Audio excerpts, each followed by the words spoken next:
વેપારી એસોસિએશનના સંયુક્ત ઉપક્રમે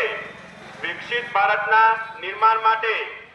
એક રાષ્ટ્ર એક ચૂંટણીની આદરણીય પ્રધાનમંત્રી શ્રી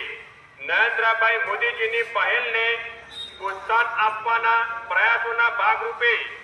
ઊંઝા વિધાનસભા ક્ષેત્રમાં લોક જાગૃતિના હેતુથી એક રાષ્ટ્ર એક ચૂંટણીનો કાર્યક્રમ આયોજિત કરેલ છે, જેમાં પ્રવક્તા તરીકે એક રાષ્ટ્ર એક ચૂંટણીના સંયોજક ડોક્ટર સંજયભાઈ દેસાઈ છે, તો ઊંઝા એપીએમસીના તમામ વેપારી મિત્રો, મહેતા ભાઈઓ તથા રાષ્ટ્રપ્રેમી નાગરિકોને અચૂક હાજર રહેવા નમ્ર વિનંતી છે। કાર્યક્રમની વિગત તારીખ 5/7/2025 શનિવાર